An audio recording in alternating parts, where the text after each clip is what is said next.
Hello YouTube and or Reddit. Before I jump into this duel, this is not Fabled Quasar versus the World 3, as you may be able to tell from the video title, the introduction, everything. It's just different. I apologize for that. There's a few reasons, they're good reasons. I did have Fabled Quasar versus the World 3 recorded. I recorded it using my normal software, Camtasia, but then my trial ran out. And since I didn't actually have the program, I lost the video. Yeah. So this is kind of like a pilot run. I'd been getting some requests to do a full match with this deck, so I did.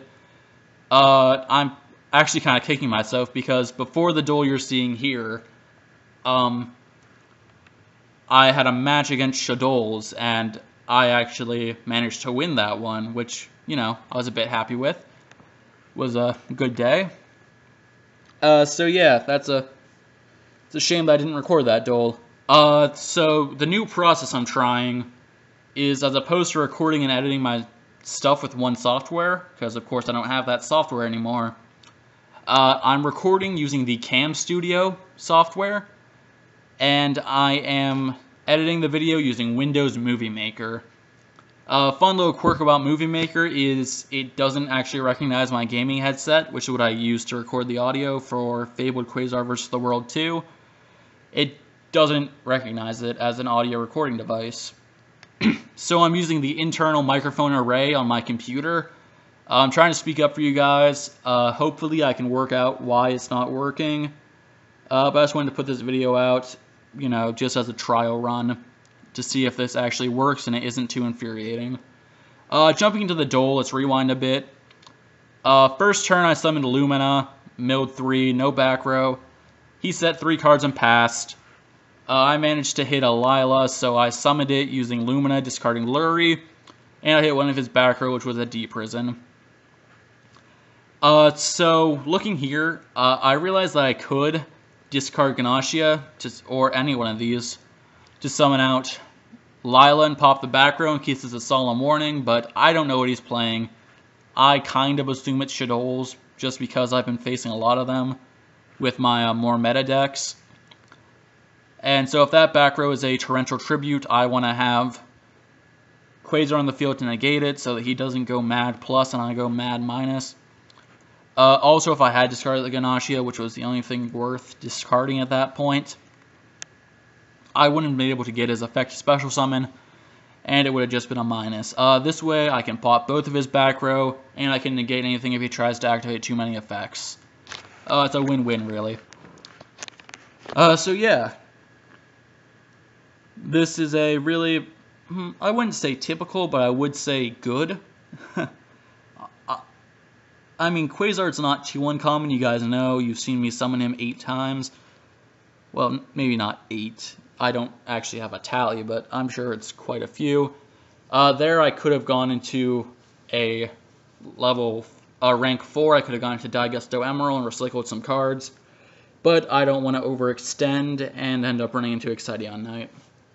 Oh, he does not make that. We don't know what he's playing. And here you can see my side deck is a little bit Spartan. I'm only running Gozen Match, Phoenix Wing Windblast, Wiretap, Shadow Imprisoning Mirror, and Divine Wrath, all at 3.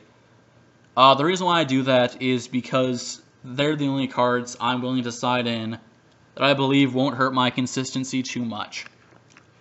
I have set cards I'll side out for them against set matchups. I was going to side in Phoenix Wing Windblast in case he decided to go set heavy again, but he didn't, so that's good. We know he's playing Superheavyweight Samurais, which came out in Duelist Alliance, and the goal of their deck is to put out their big boss guy, who is Superheavyweight Samurai Benki.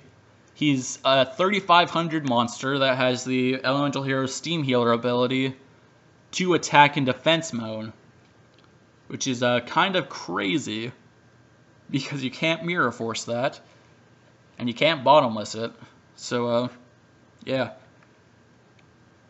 That's a bit crazy. So I end turn. I'm not going to mill anything. I was debating whether or not to use Photon Lead to summon out Raiden and get some extra damage in while I could.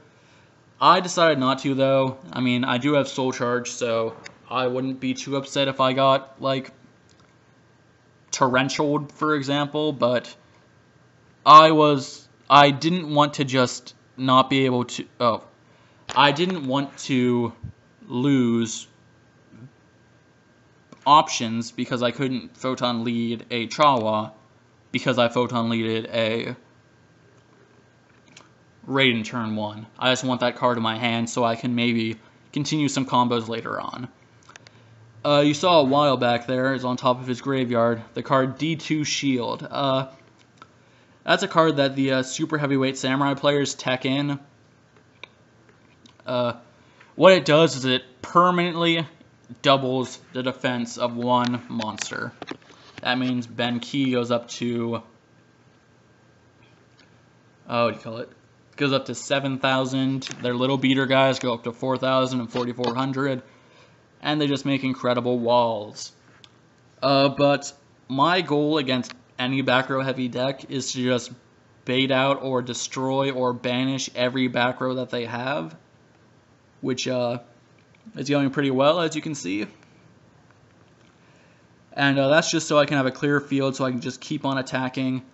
I apologize about the camera angle. Cam Studio is a bit weird about where you set up your parameters versus where it actually records, so it shifted it down about maybe a quarter of an inch. You can't see his life points. They're 1,700. I'm sorry about that. Actually, I think they're 1,600. That's my B. Yeah, 1,600. Yeah, they were 1,600. Sorry. I'll try and fix that in the future. Just, you know, that's why we have this trial video. Curry Bandit does mill the mind control, which I was grateful for. I do actually enjoy the ability to get over a face-down monster now. And as we can see, I draw into these Charge the Light Brigade, so I'm able to get Raiden to my hand. And I have Photon Lead, so I should be able to swing in for game here, which is great.